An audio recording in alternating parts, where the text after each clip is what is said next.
Next on the news. He's just a beautiful human being. It's just hard to believe anybody would even consider hurting him in any way. Relying on faith during times of sorrow, a community mourns the loss of Bishop David O'Connell as funeral services are now made public. A year of pain and bloodshed. It's the first anniversary of the invasion on Ukraine. We'll break down how Catholics are helping in the war effort. And believe in the gospel. Catholics around the world received ashes, but it's the Diocese of Brooklyn that embarked on a journey of faith through New York. And weary of the results, Ohio residents rallied together after more red flags are raised about that toxic chemical spill. I'm Christine Persichetti. This special edition of Currents News starts right now.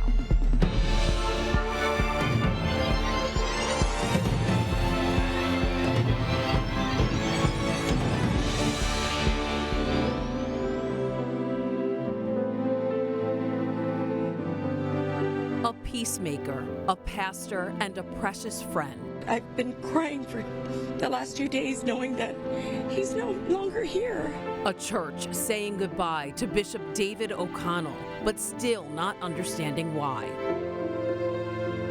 Preparations are now underway for the funeral mass for the beloved bishop. Those who knew and loved Bishop O'Connell are leaning on their faith to get through this tragedy. And they're remembering him as a man of peace, a fierce advocate for immigrants, and just a funny guy. And the wife said, "I'm talking to the wine." Cracking jokes at Mass. It's just one of the memories parishioners have of Auxiliary Bishop David O'Connell. He was a good guy, and he was always talking about, he always joked. He was a joking guy, and he was pleasant to listen to. Holy Mary, Mother of God, pray for us sinners now and in the hour of our death. Amen. Stunned Catholics have been turning to prayer in the wake of the beloved bishop's murder. Changed our lives. He was very supportive, always working for the good of people. After being ordained a priest in 1979, O'Connell ministered at several parishes, mainly dealing with gang violence and poverty. In 2015, when he was named an auxiliary bishop, working with immigrants really became a top priority for him. That's how Los Angeles County Supervisor Hilda Solis says she came to know him and his passion because of his work helping to pass immigration reform. He continued to diligently work and seek assistance for those vulnerable individuals in our community, especially young people, and especially the undocumented young people. Solis called him a personal friend and said her heart is broken. That grief felt by so many in this community. He's just a beautiful human being. It's just hard to believe anybody would even consider hurting him in any way. Archbishop Jose Gomez of Los Angeles struggled during a press conference at the loss of Bishop O'Connell. He asked people for prayers as the community grieves. One of those in mourning is Michelle Sarmiento Drury, a teacher at San Gabriel Mission High School. She knew O'Connell since she was a teen and talked to Currents News about how she felt hearing her old friend had passed and the memories she has of him. Just put me back to, oh my God, he's gone. This man of God is gone. And so we honor him and just have good memories, just holding on to that. He was amazing. I mean, he talked to your heart. He was always there for your heart. So even that you're not really thinking that you're in kind of pain or feeling good, or in some kind of struggle or just in a good place, he would talk to your heart in his homilies. Bishop O'Connell had just visited the all-girls high school a few weeks ago for Catholic Schools Week. There is a memorial for him in the school's foyer.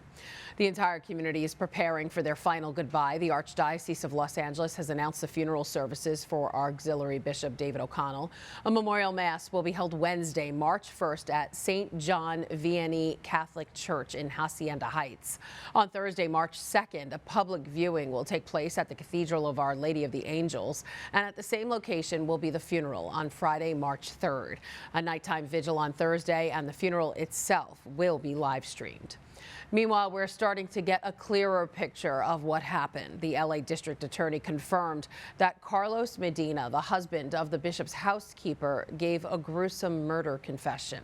Detectives are still piecing together the motive for why he shot the bishop. The judge overseeing the case has ordered Medina's mugshot to not be released to the public. Stay with Currents News for team coverage. Our very own Jessica Easthope and Michelle Powers will be in California for the services, so be sure to tune in for up-to-the-minute daily coverage. Also tonight, the world remembers the start of a war. 1 year ago, Russia invaded Ukraine, and the country fought back. Ukraine is alive and kicking. People of faith marking the grim anniversary with prayers. Teach us how to live according to your commandments. As Catholics hope for peace in Ukraine. The prayers are also remembering the people who were killed during this ongoing bloodshed and those who have left the only home they ever knew thanks to this war. Let's take a look at some of those numbers. More than 8,000 civilians have died in Ukraine, a number that human rights experts at the UN believe is only the tip of the iceberg. The UN is also reporting over 8 million people have fled the country, with more than 5.9 million people internally displaced. Catholics and Christians on the ground have been helping the people of Ukraine. More on that in a moment. But first, Amanda Sansone reports on the war so far and where it's headed. 1 year ago, Russia launched a full-scale invasion into Ukraine with the goal of toppling Kyiv and seizing the country. We assumed that it would quickly take over the country and that the Ukrainian military would quickly fall apart.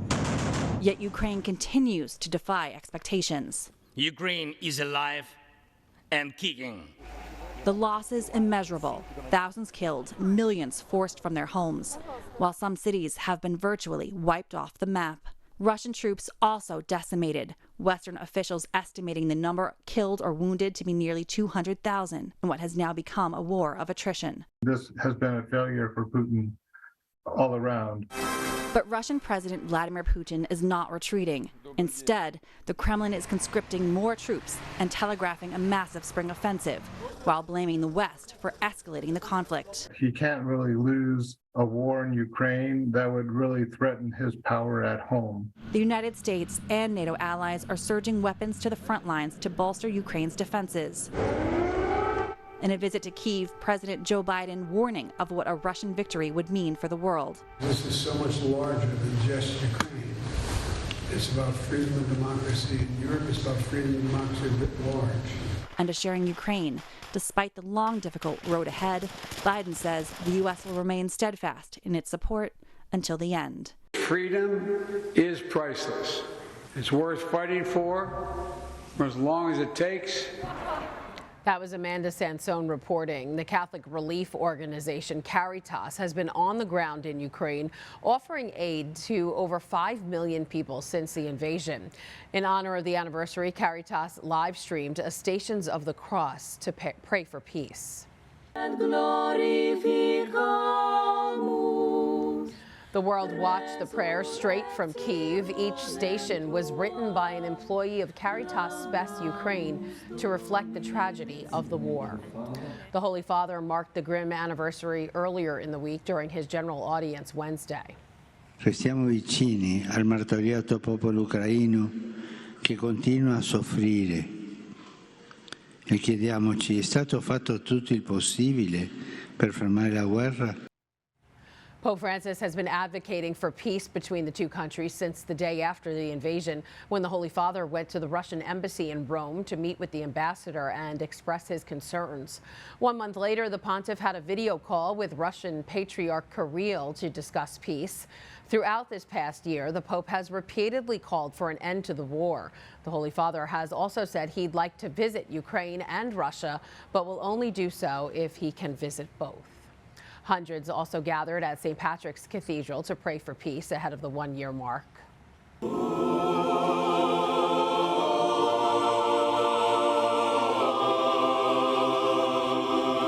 Hymns and prayers in both Ukrainian and English filled the Fifth Avenue Cathedral last Saturday. Cardinal Timothy Dolan and the Ukrainian Catholic Archbishop of Philadelphia, Archbishop Boris Gudziak, led the special prayer service.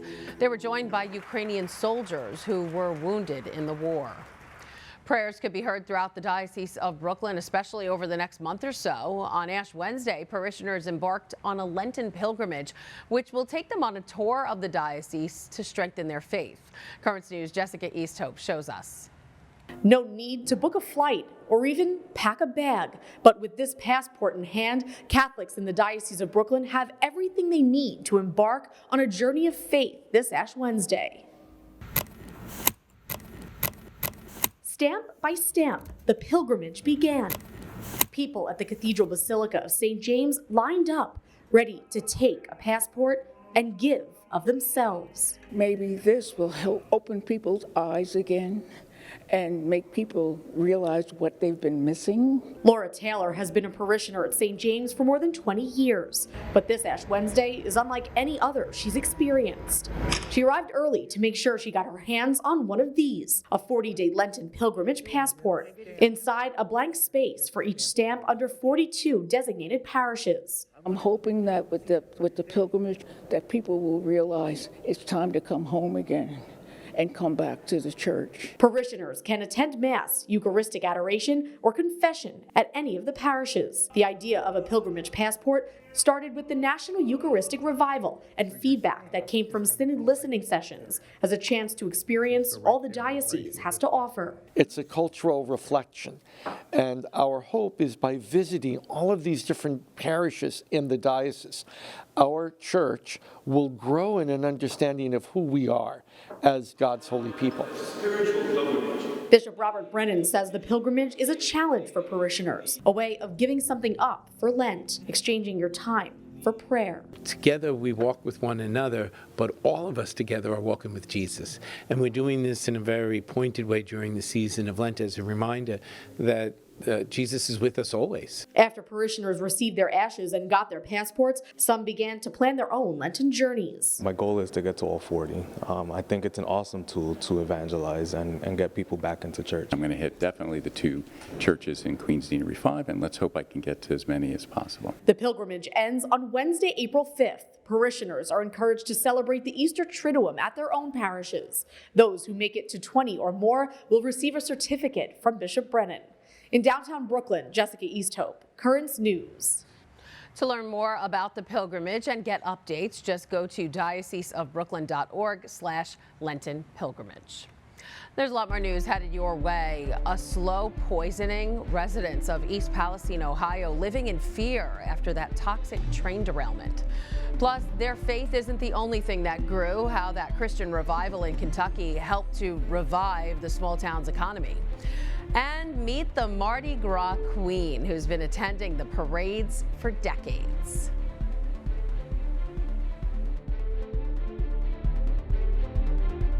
It's the mother church of Queens County and one of the most diverse. When I came here, I said, the whole world exists in my parish. And one parishioner is helping to preserve the past for the future. That's the history of the parish. Juanita Martinez is the pulse of the parish at Our Lady of Mount Carmel in Astoria. Tuesday, right here on Currents News. Tensions in Ohio are at a tipping point. Locals in East Palestine gathered at a community center to discuss concerns over the toxic spill caused by a derailed train. And as Kelly Kennedy reports, no one feels safe. I'm watching my entire family, my community, and my best friends be poisoned slowly. Jamie Kosa says after the evacuation order was lifted, she was told it was safe to go home. She says she pushed for officials to test not only her air, but her water and soil. And that changed things. Because I was persistent and because I used my voice, I got the railroad to come to my house to send a toxicologist there who deemed my house unsafe to be in. Studio 25 in downtown East Palestine was packed to the brim Thursday for a community meeting hosted by local nonprofit River Valley Organizing. The community was able to ask questions to a panel of environmental, health, and legal experts, including Stephen Lester, a scientist with the Center for Health, Environment, and Justice. Dioxins, this category, there's like 75 of these dioxins. One of them is the most toxic chemical ever tested in the United States. Lester said one of the biggest dangers for the community are dioxins. It's something Governor DeWine has pushed for the EPA to test for. 2 days ago, the head of the EPA said he was not sure if they were testing for the carcinogen.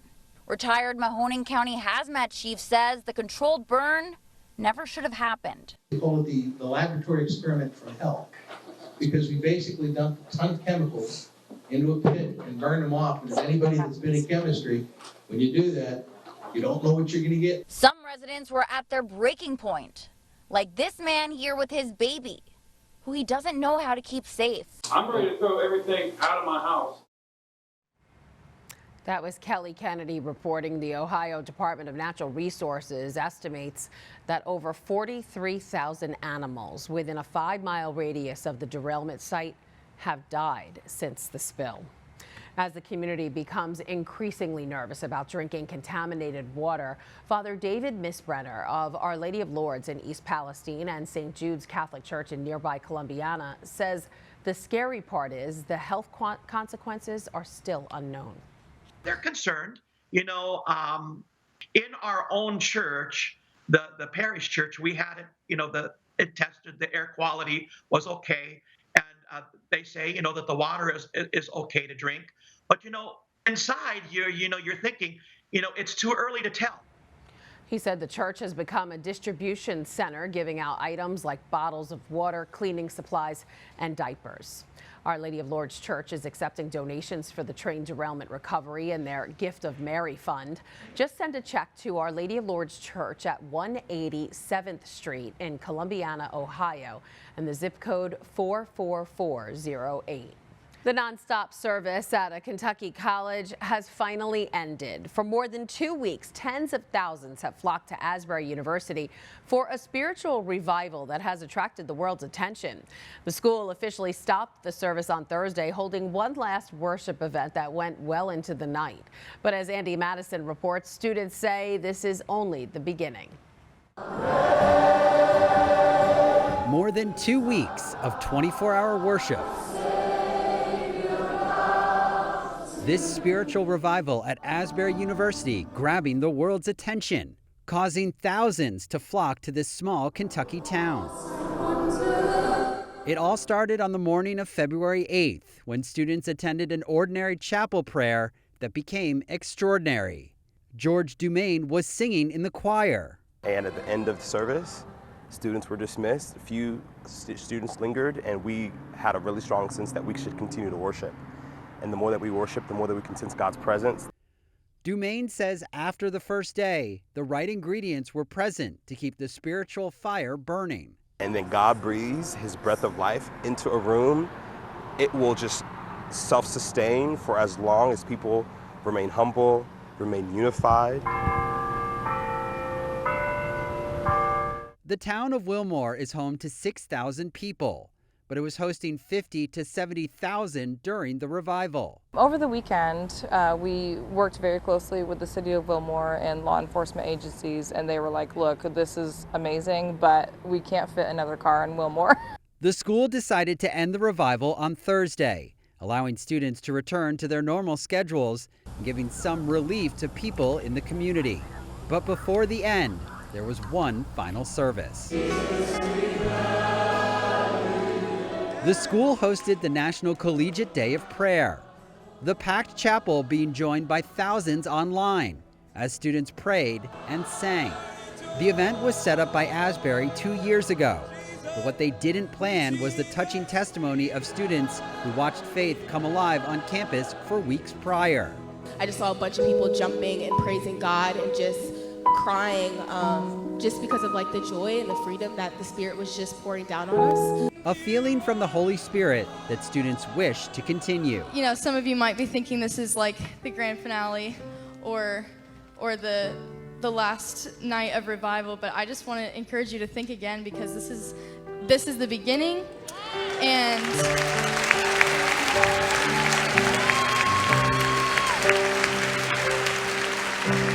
the Holy Spirit's not going anywhere. Andy Madison, Currents News.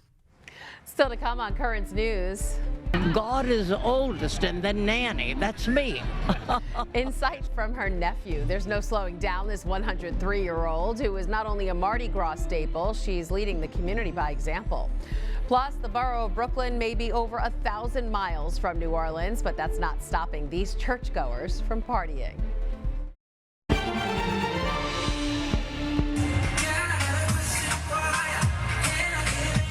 Life is all about balance, and on Fat Tuesday, not only do people know how to express their spiritual side at St. Thomas Aquinas in Brooklyn, they also showed off their dance moves. But if you traveled down a number of interstates, Mardi Gras was the talk of the town before the U.S. prepared for Ash Wednesday. The Big Easy was hopping. There was plenty of music, obviously, as well as fancy costumes and, of course, parades. Friends had fun and strangers rejoiced together in the day's festivities. Amazing jazz music and seafood is probably what comes to mind when you think about New Orleans or Mardi Gras. But one aspect you may not be aware of, 103-year-old Mary Muniz. She is beloved in the city, and as Josh Roberson shows us, they want to celebrate with her, too. First, I like seeing the parades, seeing all the people, all the children, the bands and all. We have it all. At 103 years old, Mary Muniz has seen more parades than most in her lifetime. But as she, friends, and family prepared to watch the crews of Iris and Tux on Saturday, Muniz says she has no intention of stopping now. I'm still enjoying life. I'm still kicking, but not as high. Affectionately known as Nana, Muniz was on the Uptown New Orleans parade route to watch her daughter ride with the crew of Iris. She also had a grandson riding with the crew of Tux. My daughter is 80 years old, so it's been that many years. In fact, I have a little nephew that's in Catholic school, 6 years old, so he knows how old I am. So he told his mother the other day, he said, you know, Mama, God is the oldest, and then Nanny, that's me. Yes, she is everyone's like Nana. I mean, she is awesome. Leighton Jeremy isn't related to Muniz, but has been part of the group that gathers on the St. Charles Neutral Ground for years. Loved ones at one point even made shirts with some of their favorite Nana quotes. Don't put that on Facebook. Jeremy says she makes everyone feel like family. She is like Mardi Gras. Yeah, she is the queen. She is what is good in life. Muniz says that after more than a century, her love for New Orleans and Mardi Gras hasn't faded one bit, and she still plans to get the most out of life. The food, we have the people that are just fantastic, and so I'm still enjoying it all. That's why I'm still hanging around. I love that her daughter is 80 and is in the parade. That was Josh Roberson reporting. There's no official number yet, but since there aren't any COVID restrictions this year, an official for the town believes well over 1 million people attended the New Orleans festivities. All right, this will tug at the heartstrings of animal lovers. The alligator found in Prospect Park is malnourished and being fed through a tube. To make matters worse, x-rays show a 4-inch wide bathtub stopper is stuck inside of her. The Bronx Zoo says right now the animal is too weak to remove the stopper. Technicians are trying to improve the alligator's health in hopes of being able to remove it later on. A member of the zoo wants to remind people that it's never a good idea to keep a wild animal as a pet. And that is Currents News. I'm Christine Persichetti. Thank you for joining us because we are putting your faith in the news. Hope to see you again next time.